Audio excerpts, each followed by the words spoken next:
এজনে কৈছে ঠেলি দিওঁ নেকি, এজনে কৈছে ঠেলি নিদিব দেই। ঠেলি দিওঁ নেকি বুলি কোনে কৈছিল? ঠেলি দিওঁ নেকি আছাম এছ'চিয়েশ্যনত থকা মানুহে তেওঁ তাতে ফুৰিব গৈছিল, কিবা গৈছিল, সেইটো মই ক'ব নোৱাৰোঁ। কিন্তু মোক কোৱা হৈ গৈছিল দাদাই গান গাব, মই দাদাৰ লগত সংগী হিচাপে গৈছিলোঁ বজাবলৈ এজ এ মিউজিচিয়ান। আপুনি কি ভাবে, আপোনাৰ মতামতটো আপুনি কি ভাবে? আচলতে সেইখিনি চাগে পানীটো সোমাই গ'ল চাগে, তেতিয়া উশাহ বন্ধ হৈ গৈছিল চাগে, সেইকাৰণে আস্তে আস্তে নীলা পৰি আহিছে, সেইকাৰণে গৰম কৰি আছিলোঁ, পানী সোমাই গৈছিল চাগে। আপুনি কোৱা মতে খুব ইনষ্টেণ্ট হৈছে বস্তুটো, ইনষ্টেণ্ট হওঁতে ইমান সহজে এইটো বস্তু ইনষ্টেণ্ট মানে তেওঁ পানীত তেওঁক মই যেতিয়া ধৰিছোঁ ফাইনটো ওলাইছে, বমিটো কৰিছে, তাৰ পিছৰ পৰা নাওখন লাওঁতে মই কৈছোঁ নহয় 7 পৰা 10 মিনিট লাগিছে, তাৰপিছত তাতে 10 মিনিট 15 মিনিট আমি মানে অলমষ্ট 20 মিনিটৰ পিছত নীলা পৰি গৈছে। এনেকৈ উইকনেছ অৱস্থাত যদি ইয়াতে এনেকৈ ছিংগাপুৰ নহয় ইয়াতো যদি এনেকৈ অকণমান ৰেষ্ট নলয়, নাখাই নবৈ এনেকৈ থাকে, ডেফিনেটলি এনেকুৱা এটা ইনচিডেণ্ট হ'ল হয়। কিন্তু অসমত থকা হ'লে নাখাই নবৈ নাথাকিলেহেঁতেন। বাৰে বাৰে ফ্ৰিকুৱেণ্টলি যেনেকৈ হস্পিটেল দাদাই চিজাৰ এটেক হয়, আজি কিবা হয়, হস্পিটেল এডমিট হৈ থাকে, সেই মানুহটোক ৰেষ্টৰহে দৰকাৰ আছিল, মোৰ পাৰ্চনেলি কোৱা কথাটো। সেইকাৰণে তেওঁক ৰেষ্ট নিদি পেলাই যদি নন ষ্টপ কাম কৰি থকা যায়, তেতিয়া তেওঁ কোনোবা মুহূৰ্তত ডক্টৰবিলাকে কোৱা কথাবিলাক শুনিছোঁ যে কোনোবা মুহূৰ্তত কলেপছ হৈ যাব পাৰে। এতিয়া সিদ্ধাৰ্থক মই সুধিলোঁ মই এতিয়া ক'ত যাম, কৈছে আপুনি যাব নোৱাৰে, আপুনি দিল্লীতে থাকিব লাগিব, নহ'লে শ্বিলং যাব লাগিব। মই কৈছোঁ মই কিয় শ্বিলং যাম, কিয় দিল্লীত থাকিম, কাৰণ মোৰ হাতত টিকেট নাই, পইচাও নাই, একো নাই, চব কৰ্ডিনেশ্যনটো মেনেজমেণ্টৰ আণ্ডাৰত, মইতো পাৰ্চনেলি যোৱা নাই। তেওঁ বোলে নাজানো আপোনাৰ তাতে বোলে ৰিক্স আছে, অমুক আছে। মই কৈছোঁ মই নামানো, মই যাম, মোক কিবা এটা কৰি দে, যে মই একো কৰিব নোৱাৰোঁ। শেখৰ দা, প্ৰথমে সত্যলৈ স্বাগতম জনাইছোঁ, আৰু আমি বহুত কথা একো নাপাতো, ডাইৰেক্টলি সুধিব বিচাৰিছোঁ, আপুনি নিসংকোচে আপোনাৰ মনত যি আছে আপুনি কওক, নিসংকোচে ক'ব। আৰু যি মই সংবাদকৰ্মী হিচাপে আপোনাৰ ওচৰলৈ অহা নাই, কিয়নো ময়ো এগৰাকী জুবিন অনুৰাগী, আৰু আজি সৰু সজাত যিটো অৱস্থা আপুনি যদি চাইছে, আপুনি দেখিছে গোটেই লাখ লাখ কোটি কোটি অনুৰাগী ওলাই আহিছে, এই প্ৰখৰ ৰ'দতো আছে। গতিকে মই আজি সংবাদ মাধ্যম হিচাপে নহয়, মই অনুৰাগী হিচাপে আপোনাৰ কথা পাতিব বিচাৰিছোঁ, যিহেতু অসমৰ সম্পদ শেষ হৈ গ'ল, আৰু আপোনালোকৰ লগতে জুবিন দা গৈছিলে, আৰু আপোনাক কোৱাও শুনিছোঁ যে আপুনি কেৱল মাত্ৰ মিউজিকৰ কথাখিনিহে গম পায়, তাৰ বাহিৰে আপুনি একো গম নাপায়। গতিকে সমগ্ৰ ঘটনাটো কিন্তু অকণমান হ'লেও আমি আপোনাৰ পৰা জানিব বিচাৰিম। হয়, মই তাতে মই পানীৰ পৰা ক'ম নে, মানে মই ক'ৰ পৰা ক'ম? যেতিয়াৰ পৰা আপোনাৰ প্ৰথম, যিহেতু তেখেতে অসম এৰি যোৱাৰ পৰা আকৌ অসমত সেই নশ্বৰতে অহালৈকে আপুনি যিমানখিনি আপুনি ক'ব পাৰে। 17 তাৰিখে গৈছিলোঁ, 8টা বজাত ফ্লাইট আছিল, আমি গ'লোঁ 17 তাৰিখে গৈ 17 তাৰিখে আমি পালোঁ ছিংগাপুৰ।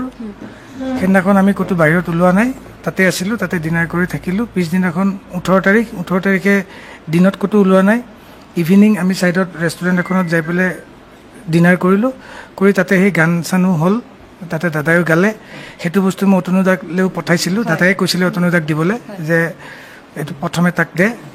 ভাইৰেল কৰিব, আৰু তলত লিখি দে 31 অক্টোবৰত ৰৈ ৰৈ বিনালে ৰিলিজ হ'ব।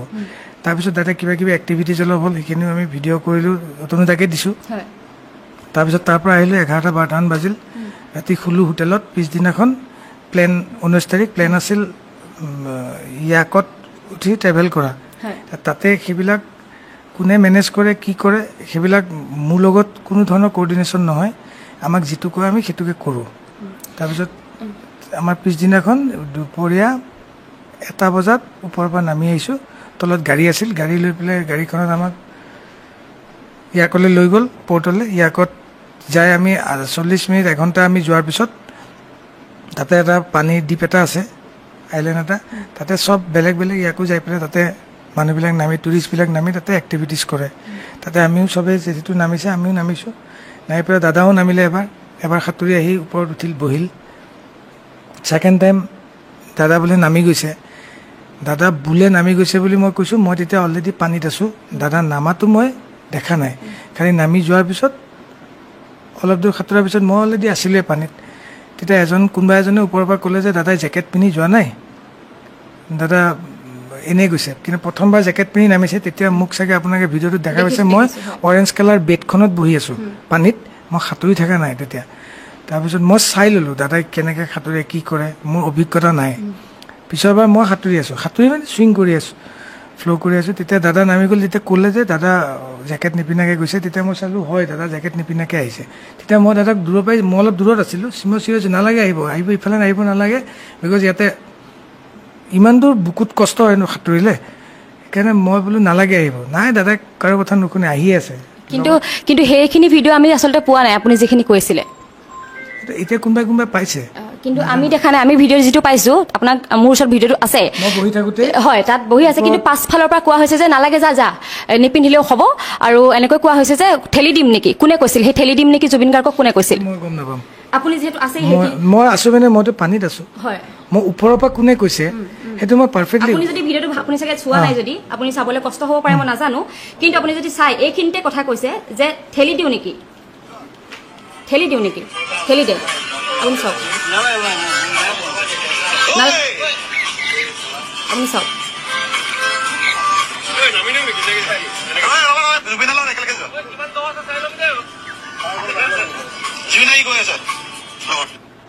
অ'কে এইকেইজনৰ ভইচটো যোনটো হৈছে এইজন আছাম এছ'চিয়েশ্যনত থকা মানুহ অ'কে ঠিক আছে এয়া ঠেলি দিওঁ এইটো ওলাই চাওক শুনিব দেই অঁ এজনে কৈছে ঠেলি দিওঁ নেকি এজনে কৈছে ঠেলি নিদিব দেই হয় ঠেলি দিওঁ নেকি বুলি কোনে কৈছিল ঠেলি দিওঁ সেই আছাম এছ'চিয়েশ্যনত থকা মানুহে তাতে থকা তাৰ তেওঁলোকৰ মই এজনৰে নাম জানো তন্ময় দা যিজন দাদাক প্ৰথমবাৰ ভিডিঅ'টোত যে জেকেটটো পিন্ধাই আছিল সেইজন হ'ল তন্ময় দা বাকী কেইজনৰ নাম নাজানো কিন্তু তেওঁলোকৰ লগৰে তন্ময় দাহঁতৰ লগৰে নাম নাজানো কিন্তু নাম নাজানে আচ্ছা আৰু এটা এইখিনিতে কথা আপোনাক সুধিব লাগিব জুবিন দাই প্ৰগ্ৰেম কৰিবলৈকে গৈছিল নে প্ৰগ্ৰেম আছে মোকতো সেনেকৈ লৈ গৈছে মোকতো এনেই নিনিয়ে আপুনি জনামতে প্ৰগ্ৰেমে আছিল নহয় জানো কিন্তু শ্যামকানু মহন্তই কৈছিল যে জুবিন গাৰ্গে ৰেষ্ট কৰিবলৈহে আহিছিল কোনে কি কৈছে তেওঁ এতিয়া যে কৈছে ৰেষ্ট কৰিব গৈছে কিবা কৈছে এইটো তেওঁ গম পাব তেওঁলোকৰ কি মোক এনেই লৈ নাযায় নহয় আগদিনা যে আপোনাৰ দুদিনমান আগত যে বম্বেৰ পৰা আহিছে প্ৰগ্ৰেম কৰি ভূপেন হাজৰিকাৰ অনুষ্ঠানটোত তাতে মই নাই নহয় তাতে তেওঁলোকে অৰ্গেনাইজ কৰিছে তেওঁ ক'ৰবাত ইনগ্ৰেশ্যন কৰিব যায় কিবাত যায় তাতে মই নাথাকোঁ নহয় কোনোবা চেনেলত টক শ্ব'ত গৈছে তাতে মই নাথাকোঁ নহয় মোক ক'ত দেখিছে আপোনালোকে য'ত প্ৰগ্ৰেম য'ত ষ্টুডিঅ'ত আৰু সেইদিনাখন এক্টিভিটিছটো তাত আমি যিহেতু অসমৰ বা বাহিৰৰ জেগা তাত গৈছোঁ 3 দিনৰ কাৰণে গৈছোঁ আমি লণ্ডনো গৈছিলোঁ যাওঁতে তাতে যোনে য'ত ফুৰাই তেওঁলোকৰ মানুহে যি এৰেঞ্জ কৰে তাতে আমাকো নিয়ে দাদাৰ লগত আমিও যাওঁ নিজে যাম বুলি নিজে প্লেন কৰিম বুলি একো কৰিব নোৱাৰোঁ এতিয়া তেওঁ তাতে ফুৰিব গৈছিল কিবা গৈছিল সেইটো মই ক'ব নোৱাৰোঁ কিন্তু মোক কোৱা হৈ গৈছিল দাদাই গান গাব মই দাদাৰ লগত সংগী হিচাপে গৈছিলোঁ বজাবলৈ এজ এ মিউজিচিয়ান আপুনি গম পাইছে আপুনি প্ৰগ্ৰেমতে গৈছে হয়নে কিন্তু আপোনাৰ এটা ইণ্টাৰভিউ আগতে আমি শুনিছোঁ যিটো ইণ্টাৰভিউ আপুনি কৈছিলে কিন্তু জুবিন গাৰ্গৰ আমি চাহটোৰ দৰে থাকোঁ আপুনি কৈছে সেই ইণ্টাৰভিউটো মই অলপ দেৰি আগত চাইছোঁ আৰু আপুনি কৈছে আমি জুবিন গাৰ্গক আমি দেখুৱাই নাথাকোঁ কিন্তু জুবিন গাৰ্গৰ লগত আমি সকলো কথাই শ্বেয়াৰ কৰোঁ বা সকলো কথাই জানো কিন্তু আপুনি এতিয়া কৈ দিলে যে আমি অকল মাত্ৰ ষ্টুডিঅ'ৰ ভিতৰত থাকোঁ বা এনেকৈ ধৰণে কথা কৈছে গতিকে গোটেইখিনি কিন্তু যদি চাবলৈ যায় কিন্তু মানুহে এতিয়া দুখ পাব যদি আপুনি যদি এতিয়া কয় যে মই অকল প্ৰগ্ৰেম আছে আৰু মই গৈছোঁ লগত সেইটো কথা কৈ দিলেতো আমি এতিয়া মানি ল'ম বা অসমবাসীয়ে মানি নল'ব কাৰণ আপুনি আগতেই কৈ থৈছে জুবিন গাৰ্গৰ প্ৰত্যেকটো কথা তেওঁ মোক শ্বেয়াৰ কৰে ময়ো আপোনাক শ্বেয়াৰ কৰা বুলি কোৱা নাছিলোঁ আপোনালোকে আকৌ এবাৰ চাই ল'ব মই কৈছিলোঁ মিউজিকেল যদি কিবা কথা হয় সেইটো কথাই মোৰ লগত ডিছকাছ কৰে আজি গানটো কেনেকুৱা হ'ব ষ্টেজত কি গান গাম সেইটো বস্তুৱে শ্বেয়াৰ কৰে বাকী বস্তু মোৰ লগত ক'ত ঘৰ হ'ব ক'ত যাম কিহত যাম নহয় তেওঁৰ কথাটো কৈছোঁ তেওঁ ক'ত কিবা কিনিব ক'ৰবাত যাব ফ্লাইটত যাব নে কেইদিন থাকিব সেইবিলাক বস্তু মোৰ লগত তেওঁলোক ঘৰুৱা সেইবিলাক মেনেজমেণ্ট যিহেতু আছে মেনেজমেণ্ট ৰাখে সেইটো কাৰণেই আমি মেনেজমেণ্টৰ কথা কাৰণে লগত আহিম বাৰু কিন্তু প্ৰগ্ৰেম কৰিবলৈ গৈছিলে যিহেতু প্ৰগ্ৰেম কৰি তেওঁ নিথৰ কয় যে গান তাতে কি গাব মই অকলে গৈ আছোঁ দাদাক মই সুধিছোঁ মই অকলে নাই বেলেগ নালাগে আমি তাতে এনেও 3 দিন আগতে গৈ আছোঁ তাতে তই টাইম পাবি মই কি গান গাম তোক কৈ দিম তাতে তই চাই ল'বি তই কিবৰ্ড মিডিটো লৈ ল তাতে মই চাই ল'ম মই সেইবিলাক কথাই দাদাই চিনেমাখনত কোনটো গান কেনেকৈ বনাব সেইটো মোৰ লগত ডিছকাছ কৰে কোনটো গান কেতিয়া ৰেকৰ্ড কৰিম কোনটো গানত কোনে বজাব কোনে গাব সেইবিলাক পাৰ্চনেল কথা মোৰ লগত ডিছকাছ কৰে অকল মিউজিক ৰিলেটেড বাকী কথাত মোৰ লগত ডিছকাছ আপুনি কিন্তু ফেমিলিৰ নিচিনাকৈ বুলি একদম ফেমিলিৰ নিচিনাকৈ চব কথা কৈছে ফেমিলিৰ নিচিনা মই সেইকাৰণে কৈছোঁ ফেমিলিৰ নিচিনা মোৰ ঘৰতো আহে খালি বাকী তেওঁ মোৰ ঘৰত আহিলেও মোৰ ঘৰত মই তেওঁক লৈ অনা নাই তেওঁ নিজে আহিছে লগত PSO থাকে মোৰ ঘৰৰ পৰা যাওঁতেও উইথ PSO উইথ ড্ৰাইভাৰে যায় এবাৰ কিয় PSO নগ'লে সেইটোতো মই গম নাপাম আমাৰ ইয়াত প্ৰগ্ৰেম হ'লে য'ত যাওঁ PSO যায় কলিকতালৈ শ্ব' কৰিব গ'লেও মাজে মধ্যমে যায় কেতিয়াবা নাযায় যাব লাগিছিল আৰু তেখেতৰ যথেষ্ট অসুস্থ আছিল সেইটো কথা ডক্টৰ ময়ো কৈছোঁ ময়ো তাৰ দুদিন আগত দাদাৰ লগত নিজে ৰেকৰ্ডিং কৰি আছিলোঁ দাদাই গানেই গাব পৰা নাই মানে বহুত অসুস্থ হৈ আছিল উইক হৈ আছিল তো সেইটো ক্ষেত্ৰত তাৰ আমি 17 তাৰিখ গৈছোঁ 16 তাৰিখ ৰেকৰ্ডিং আছিল মই কেঞ্চেল কৰিছোঁ ষ্টুডিঅ'ত বিকজ দাদা আজি ৰেষ্ট ল'লে 17 তাৰিখ যাব পাৰিব 15 তাৰিখে লাষ্ট কাম কৰিছোঁ তেওঁ অসুস্থ থকাটো আজি নহয় সেইটো মই আজি 6 মাহৰ পৰা দেখিয়ে আছোঁ তেওঁ অলপ অসুস্থ তাৰ কাৰণে মই কৈছোঁ চবকে যে আকৌ ইমান দূৰ প্ৰগ্ৰেম কৰিব যোৱাটো তেতিয়া চবেই চবেই মিনছ কি আমাৰ মেনেজমেণ্টে হওক বাকী হওক চবেই কোৱা গ'ল যে এইটোতো আমি অন ৰোড ট্ৰেভেল কৰিব নালাগে, এইটো আমি ফ্লাইটত যাব অকণমান। সেইকাৰণে তাতে যাই পেলাই দাদাইও কৈছে তাতে যাই ৰেষ্ট ল'ম, 3 দিন এডভান্স লৈ আছোঁ, যায়ে মোৰ প্ৰগ্ৰেম কৰিব নালাগে। মই কি কৰিব গৈ আছোঁ, তই নগ'লে মই কেনেকৈ গান গাম, তই এইটো চাব লাগিব ন। মই কি গাব কওক, সেই নাজানো, তাতে যাম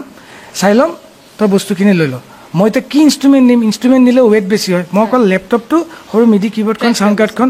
ট্ৰেকত দিলেও দাদা ট্ৰেকত গাব নোৱাৰে, মাজত ৰখি দিয়ে। চ' মই চেম্পলিং কৰিব লাগিব, যোনে গম পাব। মই এবিলটন লাইভটো লৈ যায়, তাতে মই এইবিলাক ইনষ্টল কৰি তাতে মই ৰেডি কৰি আছিলোঁ, আৰু মোৰ বেলেগ নাই তাতে।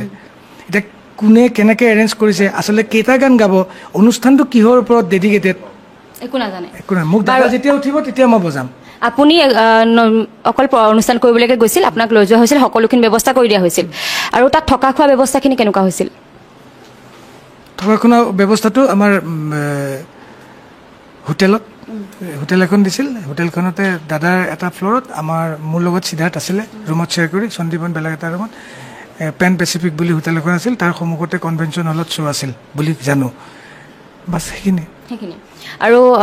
যিহেতু আপুনি কৈছে যে যিহেতু সাঁতুৰিবলৈ যোৱাৰ পাছত জুবিন দাক আপুনি যেতিয়া অচেতন অৱস্থাত দেখিছিলে বা তেওঁ পৰি গৈছিলে, তেতিয়া ওঠখন আৰু আঙুলি এটা নীলা হৈ গৈছে আপুনি কৈছে। উঠি অহাৰ পিছত ইমান সোনকালে মানুহ এজনৰ ওঠখন আৰু আঙুলিটো কেনেকৈ নীলা হ'ব পাৰে? আমিতো এনেকুৱা ধৰণৰ মৃত্যু বহুত দেখিছো, যি পানীত ডুবি। নহয় আপুনি যে কৈছে ইমান সোনকালে, সেইটো ৰহস্য এটা আছে নিশ্চয়। ৰহস্যটো আপোনালোকে গম পাব তেতিয়াহ'লে। মই থাকি পেলাই যিখিনি কৈছোঁ সেইখিনি মই ক'লোৱে ন আপোনাক, যে তেওঁক আপুনি কি ভাবে, আপোনাৰ মতামতটো আপুনি কি ভাবে? আচলতে সেইখিনি চাগে পানীটো সোমাই গ'ল চাগে, তেতিয়া উশাহ বন্ধ হৈ গৈছিল চাগে, সেইকাৰণে আস্তে আস্তে নীলা পৰি আহিছে, সেইকাৰণে গৰম কৰি আছিলোঁ, পানী সোমাই গৈছিল চাগে। আপুনি কোৱা মতে খুব ইনষ্টেণ্ট হৈছে বস্তুটো, ইনষ্টেণ্ট হওঁতে ইমান সহজ যে সেইটো বস্তু ইনষ্টেণ্ট মানে তেওঁক মই যেতিয়া ধৰিছোঁ, ফাইনটো ওলাইছে, বমিটো কৰিছে, তাৰ পিছৰ পৰা নাওখন লাওঁতে মই কৈছোঁ নহয় 7 পৰা 10 মিনিট লাগিছে, তাৰপিছত তাতে 10 মিনিট 15 মিনিট আমি মানে অলমষ্ট 20 মিনিটৰ পিছত নীলা পৰি গৈছে, নখটো নীলা পৰি আছে, আস্তে আস্তে নীলা পৰিছে, সেইটোহে মই কৈছোঁ। তাৰপিছত CPR দি আছে, ছাপৰ্ট কৰি আছে। তাৰ পাছৰখিনি কথা কওকচোন। CPR দি আছে, ছাপৰ্ট তেওঁলোকে কৰি আছে, নাই হোৱা আধা ঘণ্টা তেনেকৈ দিয়া গ'ল। তাৰপিছত পৰ্টত আহিলে, পৰ্টতে টানিলে, তাৰ পৰা আকৌ এক্সট্ৰা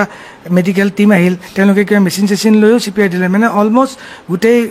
হেৰিটোত 1 ঘণ্টাৰ পৰা 1 ঘণ্টা 20 মিনিটমান হৈছে তেওঁ উঠি অহাৰ পৰা, পানীৰ পৰা। তাৰপিছত তেওঁলোকে হস্পিটেল লৈ গ'ল। হস্পিটেলত যোৱাৰ পিছত 1 ঘণ্টামান পিছত আমাক খবৰ দিছে তেওঁ আৰু নাই। আৰু যেতিয়া তেওঁ নাই বুলি গম পাইছিল, তাৰ পাছৰ পৰা আপোনালোকে কি কৰিছিল? আপোনালোকে কি কৰিব পাৰিছিল সেইটো সময়ত? আপোনালোকে কেনেকৈ তেওঁক চাব পাৰিছিল নে নাই পোৱা নে কি হৈছিল? চাব পোৱা নাই, পিছদিনা পাইছোঁ। আৰু যিহেতু আৰু এটা কথা সুধো, আপুনি অকণমান আগতে ক'লে যে ফ্লাইটত আমি একেলগে আহিছিলোঁ, কিন্তু সেইটো কথা আপুনি গম পোৱা নাছিল? হয়, গম পোৱা নাছিলোঁ। ফ্লাইটত মই নিজাকৈ টিকেট কাটি আহিছিলোঁ, এয়াৰ ইণ্ডিয়া ফ্লাইটত, আৰু দাদাক বেলেগকৈ নিয়াৰ কথা আছিল চাৰ্টাৰত, কিন্তু নাজানো কি হ'ল, যোনে কৰিছে ঠিক তেওঁলোকে গম পাব। ফাইনেলি ইয়াত লেণ্ড হওঁতে গম পাইছোঁ যে দাদা মই অহা ফ্লাইটখনতে আহিছে তলত, মানে কফিনটো। আৰু তেতিয়া দাদাক লৈ যাওঁতে সেইখিনি এটা অনুষ্ঠান এটা কৰিছে তেওঁলোকে, সেইটোৱে। মই সেইখন ফালতে আহিলোঁ ফাইনেলি। আৰু এটা কথা কিন্তু আপুনি সময় অকণমান দিবই লাগিব, আৰু এটা কথা সুধিব লগা আছে। স্ক্ৰীনশ্বট কেইটা বহুতকেইটা ভাইৰেল হৈ আছে, তাত আপুনি এটা উল্লেখ কৰিছে, এই কথাটোৱে সকলোকে দুখ দিছে যে জুবিন দা ছিংগাপুৰত নহ'লেও কিন্তু অসমত থাকিলেও মৰিলেহেঁতেন। জুবিন দা, মই যে আপোনাক অকণমান আগত কৈছোঁ 1 বছৰ আগৰ পৰা 6 মাহ আগৰ পৰা জুবিন দাক অসুস্থ দেখি আছোঁ। জুবিন দা যদি এই অসুস্থ অৱস্থাত, এনেকৈ উইকনেছ অৱস্থাত যদি ইয়াতে এনেকৈ, ছিংগাপুৰ নহয় ইয়াতো যদি এনেকৈ অকণমান ৰেষ্ট নলয়, নাখাই নবৈ এনেকৈ থাকে, ডেফিনেটলি এনেকুৱা এটা ইনচিডেণ্ট হ'ল হয়। কিন্তু অসমত থকা হ'লে নাখাই নবৈ নাথাকিলেহেঁতেন। আপুনি কেনেকৈ গম পাইছে? কিয় তেওঁৰ অসমত এইটো, শুনক আপুনি মোক কুৱেশ্যনটো এইটো নকৰিব, কাৰণ এইটো কাৰণে কৈছোঁ অসমত তেওঁৰ এটা ছিকিউৰিটি আছে, অসমত গৰিমা বৌ আছে, কিন্তু ছিংগাপুৰত গৰিমা বৌ নাছিল, তেওঁৰ ছিকিউৰিটি নাছিল, হয়নে নহয়? ষ্টুডিঅ'ত যিটো পাইছোঁ, ষ্টুডিঅ'ত থাকোঁতে তাতে গৰিমা বৌ নাথাকে, তাতে PSO থাকে আৰু জুবিন দাহে থাকে। তাতে ময়ো নাথাকোঁ, মই ষ্টুডিঅ'ত কাম কৰা সময়খিনিত থাকোঁ। আমাৰ মানুহখিনি যিয়ে লগ পাই জুবিন দাক তাতে থাকে। মই যে আপোনাক ক'লোঁ দাদা উইকনেছ দেখিছোঁ, ইয়াতে মই উইকনেছ দেখিছোঁ, সেইকাৰণে মই কৈছোঁ দাদাক বাৰে বাৰে কওঁ যে দাদা অলপ খাব শুব। সেইখিনি তেওঁৰ লগত যোনকেইজন PSO থাকিব তেওঁলোকে গম পাব। মই যে ইয়াক মেছেজটো দিছিলোঁ পাৰ্চনেলি, দাদা তাত নহয় ইয়াতো হ'ল হয়। এনেকৈ যদি কণ্টিনিউ দাদা ৰেষ্ট নোলোৱাকৈ থাকে, তেতিয়াহ'লে হয়তো চাগে ইয়াতো হ'ল হয়। বাৰে বাৰে দাদা ইমান তাৎক্ষণিক নহ'লহেঁতেন চাগে, নিশ্চয় তাৎক্ষণিক কেতিয়াও নহয়, কিন্তু বাৰে বাৰে ফ্ৰিকুৱেণ্টলি যেনেকৈ হস্পিটেল দাদাই চিজাৰ এটেক হয়, আজি কিবা হয়, হস্পিটেল এডমিট হৈ থাকে, সেই মানুহটোক ৰেষ্টৰে দৰকাৰ আছিল। মোৰ পাৰ্চনেলি কোৱা কথাটো সেইকাৰণে তেওঁক ৰেষ্ট নিদি পেলাই যদি নন ষ্টপ কাম কৰি থকা যায় তেতিয়া তেওঁ কোনোবা মুহূৰ্তত ডক্টৰবিলাকে কোৱা কথাবিলাক শুনিছোঁ যে কোনোবা মুহূৰ্তত কলেপছ হৈ যাব পাৰে মই সেইটোৰ ওপৰতে তাক মোৰ পাৰ্চনেলি ঠিক আছে আপুনি যিহেতু কৈছে যে অকণমান সময় লৈছোঁ সময় দিব লাগিব আপুনি নিশ্চয় কৈছে যে আপুনি দেহা বেয়া দেখিছিলে তেতিয়াহ'লে আপুনি এবাৰ হ'লেও কোৱা নাছিল নেকি ছিংগাপুৰলৈ নাযাওঁ মই কৈছোঁৱে আপোনাক আগতে কৈছোঁ আপুনি পাহৰিলে মই আগতে কৈছোঁ যে তেওঁ দাদা এনেকুৱা অৱস্থাত মানে গাটো এনেকুৱা তো এনেকুৱা নগ'লেও হয় নেকি কোনে প্ৰেছাৰ দিছিল যাবলৈ প্ৰেছাৰ কোনে দিছে মই নাজানো প্ৰেছাৰ কোনেও দিয়া নাই তেতিয়া কৈছে কি আমাৰ মেনেজমেণ্টে ক'লে যে নহয় তাতে ইমান দূৰ গ'লেও আমাৰ ট্ৰেভেলটো আমাৰ অন ৰোড নহয় ন ফ্লাইটে হ'ব আৰু দাদাই নিজেও কৈছিলে মই দাদাক কৈছিলোঁ ইমানটো ভালকৈ নুখুৱে কিয় অলপ খাই বৈ খুৱাওক যদি তাতে যাই কৈছে একো নাই আমি যাম নহয় 3 দিন তাতে ৰেষ্টে পাম 17, 18, 19, 20 তাৰিখে আমাৰ প্ৰগ্ৰেম তাকো সৰু প্ৰগ্ৰেম 21 তাৰিখে আহিম মই ৰেষ্ট পাই যাম হ'ব দে তাতছে ওপৰত মই একো ক'ব নোৱাৰোঁ আপোনাক মই আৰু এবাৰ কথা কওঁ যে আপুনি নিসন্দেহে কথাবোৰ কওক নিসংকোচে কওক এই মেনেজমেণ্টক আপুনি তাত কেনেধৰণে দেখিছিল ইয়াত যিহেতু আপুনি কৈছে যে ইয়াত অকণমান সময় লৈছোঁ আপুনি যিহেতু কৈছে যে অসমত থকাহেঁতেন এনেকুৱা হ'লহেঁতেন কিন্তু অসমতো তেনেকুৱাতো মেনেজমেণ্ট নহয় তাত ছিংগাপুৰত গৈ পেলাই কিয় মেনেজমেণ্টটো ঢিলা হৈ গ'ল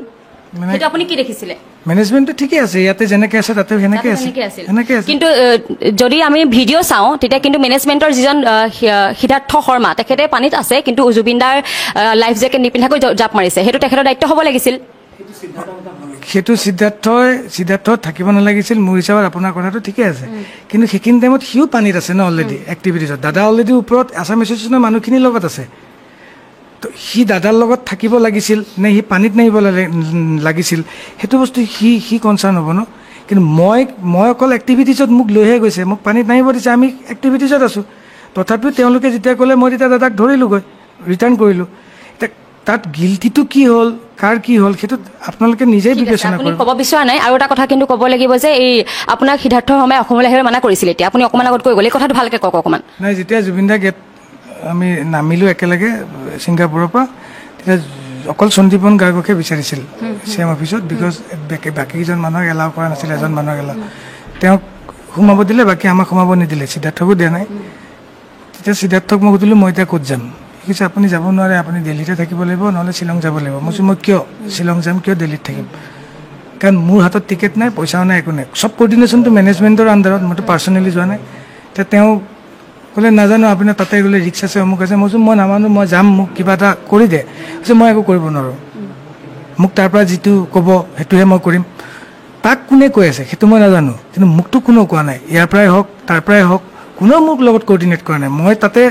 নাই টাইপ হৈ গ'লোঁ মানে মই সেই চিনতে নাই তেতিয়া মোৰ ভাইটিক ফোন কৰিছোঁ মোৰ লগৰক ফোন কৰিছোঁ সেই লগৰে মোক টিকেট কাটি দিছে 4:25 ফ্লাইটখনত এয়াৰ ইণ্ডিয়া মই তাৰ পৰা তেতিয়া 1:30, 2টা বাজিছে তাৰ পৰা মই এইখন ফ্লাইটত মই আহিছোঁ তাৰপিছতে গম পাইছোঁ এইখন ফ্লাইটতে জুবিনদা আহিছে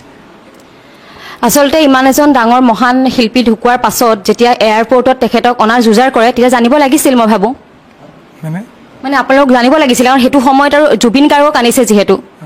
তেতিয়া আপুনি জানিব লাগিছিল যে ইয়াতে কেনেবাকৈ আহিছে নেকি আপোনাৰ পৰিৱেশটো দেখিব পৰিৱেশটো বেলেগ হৈ থাকে ন আমি নৰ্মেল মই নহয় মোৰ লগত তাতে আৰু অসমীয়া মানুহ বহুত আহিছে গুৱাহাটীলৈ কোনো এজনেও নাজানে কাৰণ মই অসমীয়া মানুহক তাতে মই 2.5 ঘণ্টা ৰখিছোঁ ন প্লেটফৰ্মত 28 গেটত তাতে মোক এই মানুহৰ লগত মই পানী খাইছোঁ কথা পাতিছোঁ কি হ'ল কথাটো এনেকৈ আপোনালোকে যেনেকৈ সুধিছে তেওঁলোকে সুধিছে মই এতিয়া কোৱা অৱস্থাত নাই গম পাব চবে মই এতিয়া গৈ আছোঁ দাদা ক'ত গ'ল দাদাক কেনেকৈ নিলে মই যদি কিবা চাৰ্টাৰ ঠিক কৰিছে তাতে নিছে চাগে কাৰণ দাদাক 1:30 বজাত তাত থৈছোঁ আৰু এইখন 4:25 অলমষ্ট দাদা গৈ আহি পাব লাগে কিন্তু কোনেও নাজানে পিছতহে লেণ্ড কৰোঁতেহে চবেই গম পাইছে কাৰণ ফ্লাইটৰ মানুহে ভিতৰৰ পৰা এনেকৈ চাই আছিল মোৰো সেইখিনিয়ে জানে মই নামি পেলাইহে গম পাইছোঁ যেতিয়া পবিত্ৰ মাৰ্ঘেৰিটা আৰু সন্দীপনক দেখা পালোঁ এতিয়া আপোনালোকৰ তেওঁৰ লগততো এতিয়া যোগাযোগ একেবাৰে হোৱা নাই তাহাঁতি কেতিয়া আহিব কথা আপোনাক কৈছে নেকি কিবা কিবি সিদ্ধাৰ্থ আৰু নাই যোগাযোগ একো যোগাযোগ হোৱা নাই আচলতে ধন্যবাদ জ্ঞাপন কৰিছোঁ আপুনি যে সংবাদ মাধ্যমৰ আগত ব্যক্ত কৰিছে ডাঙৰ কথা আচলতে সময় নাই কিন্তু আপুনি এটা কথা ভাবা আমি ডিষ্টাৰ্ব দিয়া নাই আপোনাক দিব বিচৰা নাই কিন্তু সমগ্ৰ অসমৰ মানুহ কিন্তু এতিয়া সৰুসজাইত এই প্ৰখৰ ৰ'দত আছে গতিকে আমি অকণমান মই আজি মোৰ নিজৰ কাৰণে বা মোৰ নিজৰ চেনেলটোৰ কাৰণে অহা নাই গোটেই অসমবাসীৰ কথা দাবী আছে প্ৰশ্ন আছে হাজাৰটা প্ৰশ্নৰ কাৰণে আহিছোঁ গতিকে ধন্যবাদ জ্ঞাপন কৰিছোঁ আপুনি যে আমাক এইকণ সহায় কৰিছে থেংক ইউ ছ' মাছ